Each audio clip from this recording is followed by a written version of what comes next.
அயோத்தி மாஹாத்மியம் முதல் அத்தியாயம். விஷ்ணு ஹரியின் மகத்துவம். ஸ்ரீ கணேசருக்கு வணக்கம். அயோத்தியாவின் மகிமையின் கதை தொடங்கப்பட்டது. சத்தியவதியின் இதயத்தை மகிழ்விக்கும் பராசரரின் மகன் வியாசர் வெற்றி பெற்றவர். முழு பிரபஞ்சமும் அந்த முனிவரின் தாமரை போன்ற வாயிலிருந்து இலக்கிய அமிர்தத்தை அருந்துகிறது. மனிதர்களின் சிறந்தவரான நாராயணர் நரர் மற்றும் சரஸ்வதி தேவியை வணங்கிய பிறகு ஒருவர் ஜெய புராணம் ஓத வேண்டும். வியாசமா முனிவர் கூறுகிறார், உன்னத ஆன்மா கொண்ட மன்னன் ஸ்ரீராமர் குருக்ஷேத்திரம் என்ற பெரிய புண்ணிய ஸ்தலத்தில் 6 ஆண்டுகள் என்று அழைக்கப்படும் 12 ஆண்டுகள் நீடித்த சத்திரத்தை யாகம் செய்தார். பல்வேறு இடங்களிலிருந்து புனித முனிவர்கள் அழைக்கப்பட்டு அவர்கள் அங்கு கூடியிருந்தனர். வேதங்களில் தேர்ச்சி பெற்ற மற்றும் இமயமலையில் வசிப்பவர்கள், நைமிச வனத்தில் வசிப்பவர்கள், தங்கள் சீடர்களுடன் அங்கு வந்திருந்த முனிவர்கள் அனைவரும். முனிவர்கள் பெரிய ஆன்மாக்கள் 3 காலங்களையும், அதாவது கடந்த காலம், நிகழ்காலம் மற்றும் எதிர்காலம் அறிந்தவர்கள். அற்புத காடு, தண்டகவனம், மகேந்திரமலை, விந்தியமலை, ஜம்பு காடு, கோதாவரி கரையில் வசிப்பவர்கள், வாரணாசி வடமதுரை வாசிகள், பிரம்மச்சாரிகள் வசிப்பவர்கள், உஜ்ஜயினி, மாயாபுரி அதாவது ஹரித்வார் மற்றும் காஞ்சி மாநகர வாசிகளான துவாரகை மற்றும் பத்ரிகாசிரமத்தை நாடியவர்கள். இவர்களும் அசுத்தங்கள் இல்லாத பல முனிவர்களும் தங்கள் சீடர்களுடன் அங்கு வந்திருந்தனர். அவர்கள் அனைவரும் மனதில் தூய்மையாக இருந்தனர். அவர்கள் வேதங்களிலும் வேதாங்கங்களிலும் தேர்ச்சி பெற்றிருந்தனர். அவர்கள் புனித நீராடிய பிறகு வேதங்கள் மற்றும் வேதாங்கங்களின் தலைவரான பரத்வாஜ முனிவர் அவர்களை தலைவராக கொண்டு ஜபம் மற்றும் பிற புனித சடங்குகளை செய்தார்கள். 2 புனித சடங்குகளுக்கு இடையிலான இடைவெளியில் அவர்கள் வெவ்வேறு வகையான தீர்த்தங்களை பற்றி விவாதித்தனர். வசதியாக அமர்ந்து ஒருவரோடு ஒருவர் தாராளமாக பேசினார்கள். சுத்திகரிக்கப்பட்ட ஆத்மாக்களை கொண்ட அந்த முனிவர்களின் விவாதங்களின் முடிவில் சூத முனிவர், மிகுந்த புத்திசாலியான மகா புகழுடைய முனிவர் அங்கு வந்தார். அவர் பெயர் ரோமஹர்ஷனன். அவர் வியாசமா முனிவரின் சீடர். அவர் புராணங்களை அறிந்தவர். அந்த முனிவர்களை அவர்களின் முறைப்படி வணங்கி முனிவர்கள் அனுமதித்த பின் அவரும் அமர்ந்தார். தூய்மையான மற்றும் சிறந்த முனிவர்களான பரத்வாஜர் மற்றும் பலர் சிறந்த முனிவரான சூத ரோமஹர்ஷனரிடம் கேட்டார்கள். முனிவர்கள் கூறினார்கள், மிகவும் அதிர்ஷ்டசாலியே, வெவ்வேறு தீர்த்தங்களை பற்றிய பல கதைகள் உங்களிடமிருந்து கேட்கப்பட்டுள்ளன. உயர்ந்த புத்திசாலியான முனிவரே, அனைத்து புராணங்களும் அவற்றின் மறைவான போதனைகளும் தம்மால் கேட்கப்பட்டுள்ளன. இப்போது நாம் அயோத்தியா என்ற பெரிய நகரத்தின் பெருமையை பற்றி கேட்க விரும்புகிறோம். அது அதன் நித்திய ரகசியங்களுடன் அதன் நல்ல குணங்களால் சிறப்பாக உள்ளது. ஸ்ரீ மகாவிஷ்ணுவிற்கு மிகவும் பிரியமான அயோத்தி நகரம் எந்த வகையை சேர்ந்தது? இது சம்சாரத்திலிருந்து விடுதலை அளிப்பதாக இருக்கும் அனைத்து நகரங்களிலும் முதன்மையானதும் என்று வேதங்களில் போற்றப்படும் நகரம். அந்த நகரத்தின் நிலைமை என்ன? அங்கிருந்த அரசர்கள் யார்? அங்கே உள்ள புண்ணிய தீர்த்தங்கள் எவை? அவற்றின் முக்கியத்துவம் என்ன? அயோத்தியை நாடுவதன் மூலம் ஆண்கள் என்ன வகையான பலன்களை பெறுகிறார்கள்? சூத முனிவரே, அதன் வரலாறு என்ன? ஆறுகள் மற்றும் சங்கமங்கள் அங்கு என்ன? மகா புத்திசாலியான முனிவரே, அங்கே புனித நீராடுவதன் மூலமும் தான தர்மங்கள் செய்வதன் மூலமும் அடைந்த புண்ணியம் என்ன? சூத முனிவரே, தகுதியில் எல்லோரையும் விட மேலானவரே, இவற்றையெல்லாம் தங்களிடம் கேட்க விரும்புகிறோம். எல்லாவற்றையும் சரியான வரிசையில் கேட்க விரும்புகிறோம். அவர்களை பற்றிய அனைத்து உண்மைகளும் உங்களுக்கு தெரியும். பெரிய நகரமான அயோத்தியின் மகத்துவத்தை பற்றி இப்போது தாங்கள் கூற வேண்டும். சூதமா முனிவர் கூறியதாவது, சந்நியாசிகளே, முனிவர்களே, நான் புராணங்கள் மற்றும் புராண கதைகள் மற்றும் மறைவான கோட்பாடுகள் அனைத்தையும் வியாசமா முனிவரின் ஆதரவுடன் அறிவேன். அவரை வணங்கிய பிறகு அயோத்தி என்ற பெரிய நகரத்தின் மகிமையை உங்கள் அனைவருக்கும் விவரிப்பேன். அது உண்மையில் எல்லா இரகசியங்களுடனும் உள்ளது. பராசர முனிவரின் மகனான வேத வியாசரை நான் எப்போதும் தலை வணங்குகிறேன். சிறந்த மற்றும் அமைதியான மனதுடைய ஞானி, கல்வியில் சிறந்தவர், உன்னதமான மற்றும் சிறந்த புத்தியை வழங்குபவர், வேதங்கள் மற்றும் வேதங்கள் மூலம் புரிந்து கொள்ளக்கூடியவர், எல்லாவற்றையும் எல்லா ஆசைகளையும் அடக்கினவர், சிற்றின்ப இன்பங்கள் தூய்மையான மற்றும் விரிவான புகழை கொண்டவை, எப்பொழுதும் அடக்கமானவை, அவற்றின் ஒரே தோற்றம் ஸ்ரீ மகாவிஷ்ணு, அனைவராலும் போற்றப்பட வேண்டியவர். அயோத்தியின் இந்த மகிமையை யாருடைய அனுகிரகத்துடன் நான் அறிவேன்? அளவிட முடியாத மகிமை கொண்ட அந்த புனிதமான வியாசமா முனிவருக்கு வணக்கம். அனைத்து முனிவர்களும் தங்கள் சீடர்களுடன் அமர்ந்திருக்க அயோத்தி நகரின் மகிமையை பற்றி நான் கூறுவேன். அதை ஸ்கந்தன் என்று அழைக்கப்படும் முருகப்பெருமான் நாரத மாமுனிவரிடம் கேட்டார். பின்னர் அது அகஸ்தியரிடம் கூறப்பட்டது. முன்பு இது அகஸ்தியரால் ஸ்ரீகிருஷ்ண துவைபாயனருக்கு விவரிக்கப்பட்டது. துறவிகளே, இது கிருஷ்ண துவைபாயனரான வியாசமா முனிவரிடமிருந்து என்னால் பெறப்பட்டது. கேட்க விரும்பும் உங்கள் அனைவருக்கும் மிகுந்த மரியாதையுடன் அதை மீண்டும் கூறுகிறேன். மாறாத ராமனை வணங்குகிறேன்.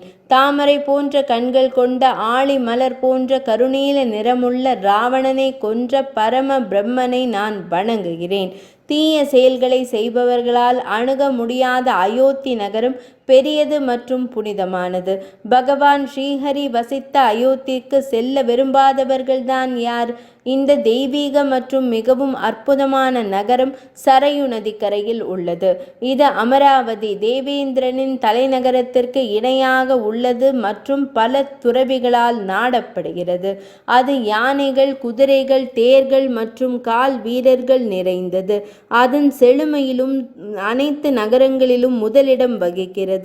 இது ஏராளமான பரந்த சாலைகள் மற்றும் பெரிய சுவர்கள் மற்றும் மலை முகடுகள் மற்றும் சிகரங்களை ஒத்த தங்க வளைவு நுழைவாயில்களை கொண்டுள்ளது.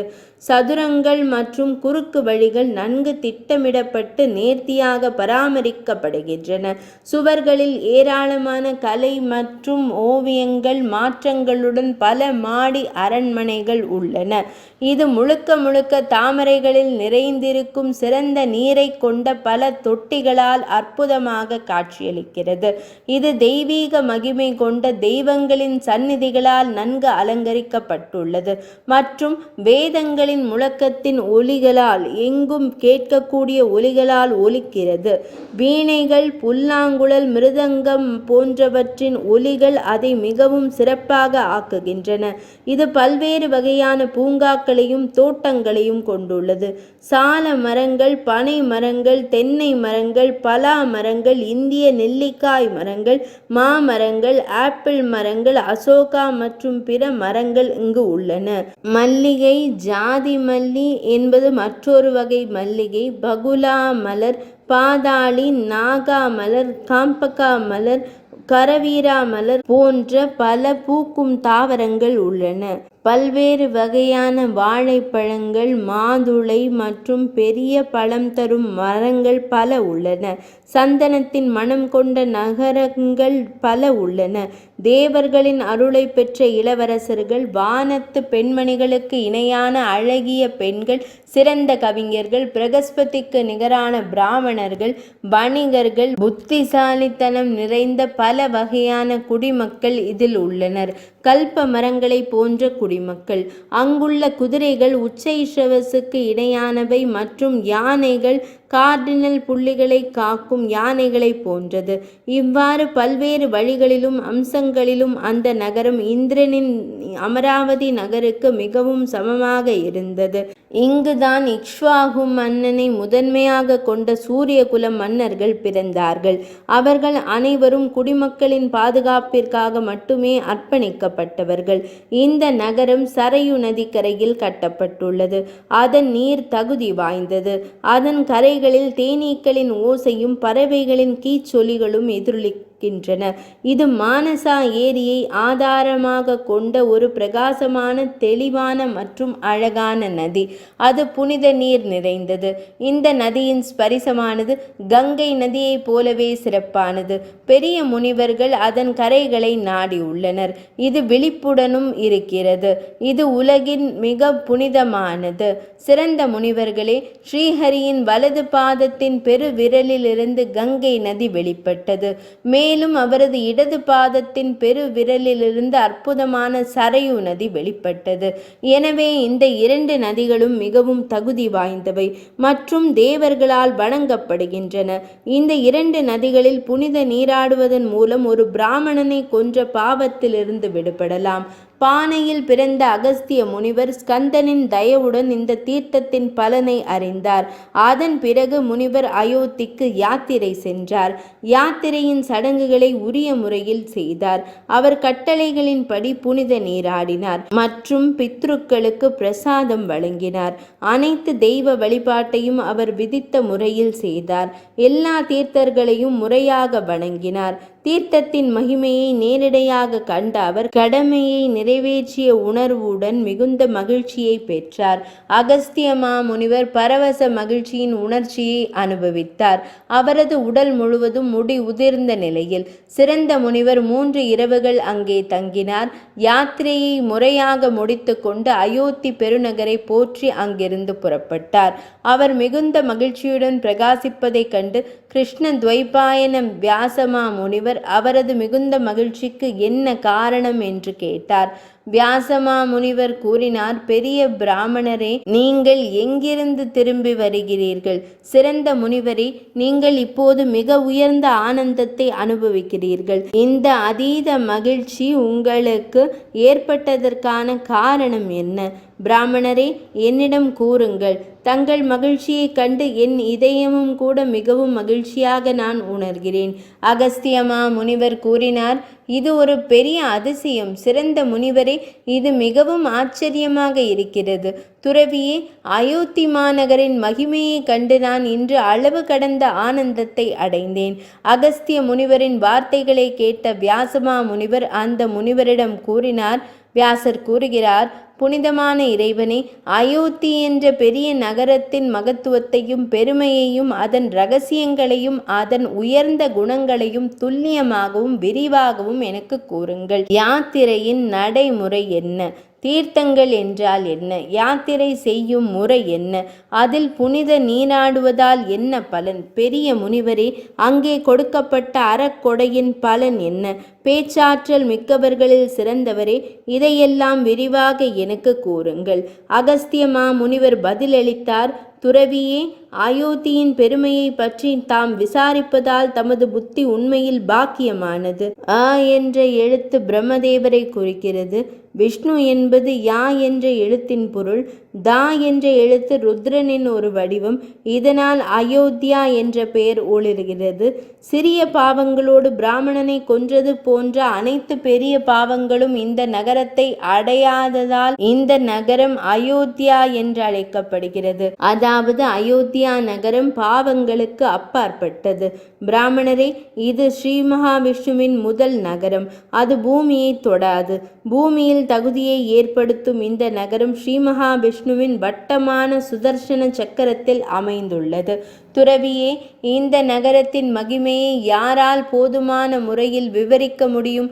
இங்குதான் ஸ்ரீ மகாவிஷ்ணு பகவான் மரியாதையுடன் வசிக்கிறார். புனித இடம் இவ்வாறு அமைந்துள்ளது. சஹஸ்ரதாராவிலிருந்து தொடங்கி 1 யோஜனையில் தூரம் கிழக்கு பகுதியை உருவாக்குகிறது. இதேபோல் மேற்கிலும் 1 யோஜனை வரை சமதா வரம்பு உள்ளது. தெற்கு மற்றும் வடக்கு பகுதிகளில் சரையு மற்றும் தமசா எல்லையாக உள்ளது. இதுதான் புனித தலத்தின் நிலை. இது ஸ்ரீஹரியின் கருவறையாக இருக்கும் இடம். ஸ்ரீ மகாவிஷ்ணுவின் இந்த நகரம் மீனின் வடிவம் கொண்டதாக கூறப்படுகிறது. அதன் தலை மேற்கு பகுதியில் கோபதராவிற்கும் அசிதாவிற்கும் இடையில் உள்ளது. பிராமணரே, அதன் பின்புறம் கிழக்கிலும் அதன் நடுப்பகுதி வடக்கிலிருந்து தெற்கிலும் அமைந்துள்ளது. இந்த நகரத்தில் மிகவும் அதிர்ஷ்டசாலி விஷ்ணு ஸ்ரீஹரி என்று பெயரிடப்பட்ட இறைவன் வசிக்கிறார். அவரது ஆற்றல் ஏற்கனவே அறியப்பட்டது. வியாசமா முனிவர் கூறினார், புனிதமான இறைவா, விஷ்ணு ஸ்ரீஹரி என்று உங்களால் போற்றப்படும் இந்த இறைவனின் சக்தி என்ன? முனிவர்களின் சிறந்தவரே, அவர் எவ்வாறு புகழ் பெற்றார்? இதையெல்லாம் எனக்கு விரிவாக கூறவும். அகஸ்தியமா முனிவர் கூறினார், முன்பு விஷ்ணு சர்மா என்ற பெயரில் ஒரு சிறந்த பிராமணர் இருந்தார். அவர் வேதங்கள் மற்றும் வேதங்களின் சாரத்தை அறிந்தவர். அவர் பக்தி மற்றும் புனிதமான சடங்குகளில் அர்ப்பணிப்புடன் இருந்தார். அவர் தொடர்ந்து யோகம் மற்றும் தியானம் செய்தார். அவர் விஷ்ணு பக்தியில் ஆழ்ந்தார். அந்த சிறந்த ஸ்ரீ வைஷ்ணவர் தனது யாத்திரையின் போது ஒரு முறை அயோத்திக்கு வந்தார். வீர பிராமணர் ஸ்ரீ விஷ்ணு சர்மா விஷ்ணுவை நேரடியாகவும் தனிப்பட்ட முறையிலும் இருக்க வேண்டும் என்று நினைத்தார். அதற்காக அவர் தவம் செய்ய தொடங்கினார். அவர் தனது துறவரத்தை பச்சை வேர்கள் மற்றும் பழங்கள் மூலம் தனது உணவை உருவாக்கினார். கோடையில் 5 நெருப்புகளுக்கு நடுவில் அமர்ந்து தவம் செய்தார். மழை காலத்தில் மழையை தடுக்க அவனை பாதுகாக்க எதுவும் இல்லை. குளிர்காலத்தின் தொடக்கத்தில் அவர் தனது புனிதமான ஏரியில் புனித நீராடி கட்டளைகளின்படி ஸ்ரீ மகாவிஷ்ணுவை வழிபடுவார்.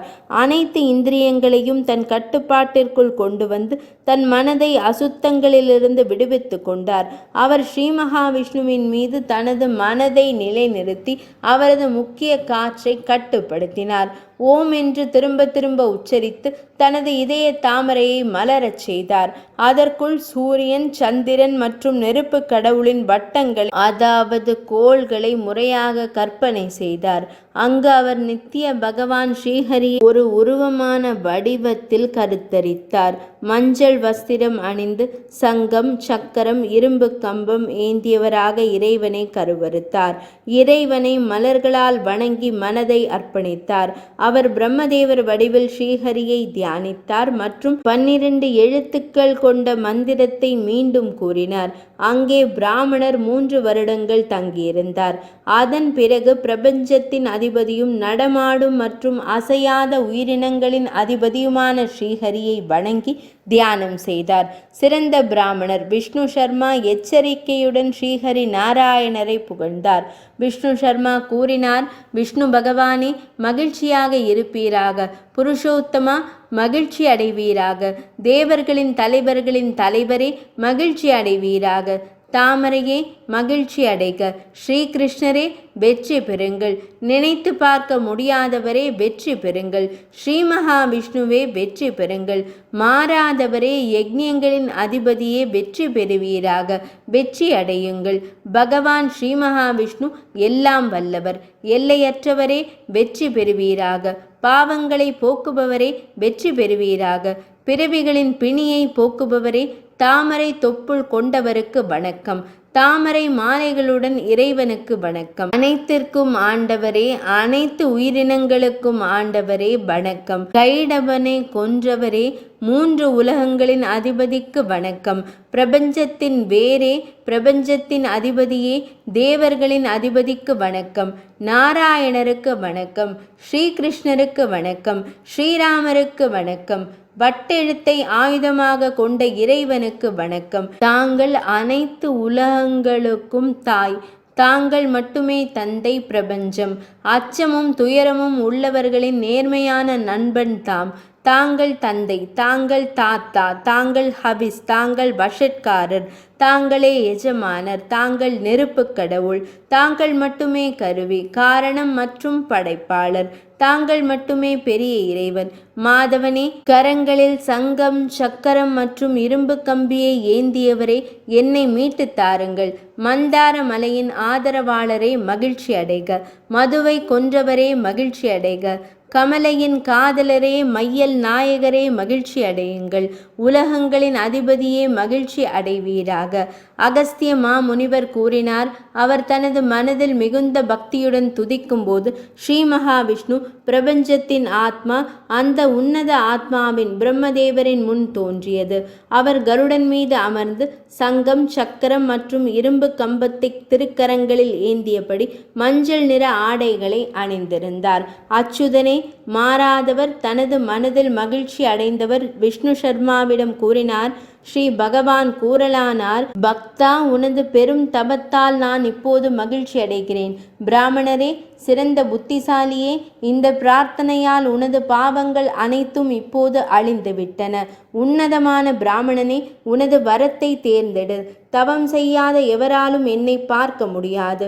விஷ்ணு சர்மா கூறினார், தேவர்களின் தலைவரே, இப்போது உமது தரிசனத்தால் நான் திருப்தியடைந்து ஆசீர்வதிக்கப்பட்டேன். பிரபஞ்சத்தின் கர்த்தாவே, தம்மிடம் உள்ள அசைக்க முடியாத பக்தியை எனக்கு வழங்குவீராக. ஸ்ரீ பகவான் கூறலானார், உனது உறுதியான பக்தி உனக்கு முக்தியை அளிப்பதாக அமையட்டும். உன்னுடைய ஸ்ரீ வைஷ்ணவ பக்தி என் மீது உறுதியாக இருக்கட்டும். முக்தியை அருளும் ஜானவி நதியாகிய கங்கை இங்கேயே இருக்கட்டும். மிகவும் அதிர்ஷ்டசாலியே, இந்த புனித தலம் தங்கள் பெயரால் புகழ்பெற்று விளங்கும். அகஸ்திய மாமுனிவர் கூறினார். இப்படி கூறிவிட்டு தேவர்களின் தலைவன் அந்த இடத்தை தன் சக்கரத்தால் தோண்டி கங்கையின் நீரை நிறைய கோலத்திலிருந்து வெளிப்படுத்தினார். கருணையின் களஞ்சியமான இறைவன் அந்த புனித நீரின் மூலம் கருணையுடன் பூமியை பாவத்திலிருந்து விடுவித்தார். அப்போதிலிருந்து பிராமணரே, அது சக்கர தீர்த்தம் என்று புகழ் பெற்றது. அதுவும் பெரும் பாவங்களை அழித்து 3 உலகங்களிலும் புகழ்பெற்ற தீர்த்தமாக மாறியது. அங்கு புனித நீராடி தான தர்மங்களை செய்து விஷ்ணு லோகம் செல்வார். பிறகு விஷ்ணுமூர்த்தி பிராமணர்களிடம் நட்பும் அனுகூலமும் கொண்ட அச்சுதன் மிகுந்த இரக்கத்தால் நிறைந்து விஷ்ணு சர்மாவிடம் கூறினார். ஸ்ரீ பகவான் கூறலானார், பிராமணரே, தமது பெயர் முன்னொட்டுடன் என் சிலை இங்கேயே இருக்கட்டும். அது விஷ்ணுஹரி என்று நன்கு அறியப்படும். அது ரட்சிப்பின் அருளாக இருக்கும். அகஸ்திய மாமுனிவர் கூறினார். வாசுதேவரின் இந்த வார்த்தைகளை கேட்ட புத்திசாலியான பிராமணர் சக்கரத்தில் தங்கிய இறைவனின் திருவுருவ சிலையை சொந்த பெயருடன் முன்னொட்டாக நிறுவினார். அன்றிலிருந்து பிராமணர்களின் முதன்மையானவரே பகவான் விஷ்ணுஹரி என்ற பெயரில் சங்கம், சக்கரம் மற்றும் இரும்பு கம்பத்தை திருக்கரங்களில் ஏந்தி மஞ்சள் நிற ஆடைகளை அணிந்து கொண்டு அங்கே நிலை கொண்டார். வருடாந்திர திருவிழா கார்த்திகை மாதத்தின் பிரகாசமான பாதியின் 10ஆம் நாளில் தொடங்கி பௌர்ணமி நாளில் முடிவடையும். சக்கர தீர்த்தத்தில் புனித நீராடுவதன் மூலம் ஒரு மனிதன் எல்லா பாவங்களிலிருந்தும் விடுபடுகிறான். அவர் பல 1000 ஆண்டுகளாக பரலோகத்தில் மதிக்கப்படுகிறார். மக்கள் அரிசி உருண்டைகளை வழங்கினால் பித்ருக்களின் பார்வையில் பித்ருக்கள் திருப்தி அடைவார்கள், விஷ்ணு லோகம் செல்வார்கள். அதில் எந்த சந்தேகமும் இல்லை. சக்கர தீர்த்தத்தில் புனித நீராடுவதன் மூலமும் விஷ்ணுஹரியை தரிசிப்பதாலும் பாவங்கள் அனைத்தும் அழிந்து சொர்க்கத்தில் புகழப்படும். பாவங்களிலிருந்து விடுபட்ட மனிதன் தன் திறமைக்கு ஏற்ப தான தர்மங்களை செய்வான். 14 இந்திரன்கள் ஆட்சி செய்யும் வரை அந்த அறிவாளி ஸ்ரீ மகாவிஷ்ணுவின் லோகத்தில் இருப்பான். மற்ற சமயங்களிலும் ஆண்கள் சக்கர தீர்த்தத்தில் நீராடலாம். இந்திரியங்களை கட்டுப்படுத்தி இறைவனை ஒருமுறை தரிசித்தால் எல்லா பாவங்களிலிருந்தும் ஒருவன் விடுதலை பெறுகிறான். இவ்வாறாக அனைத்து நல்ல குணங்களின் கடலாகவும் தியானிக்கப்பட வேண்டிய உருவமாகவும் உணர்வுள்ள ஆத்மாவாகவும் உள்ள ஸ்ரீஹரி முக்திக்காக அனைவருக்கும் தனது பெரிய சிலையில் தங்கியுள்ளார். அவரை மிகுந்த பக்தியுடன் வணங்கி சக்கர தீர்த்தத்தில் புனித நீராடுபவர் ஸ்ரீ மகாவிஷ்ணுவின் லோகத்தில் வசிப்பார். அவர் புண்ணிய செயல்களின் உருவகமாக இருப்பார். முதல் அத்தியாயம் நிறைவடைந்தது.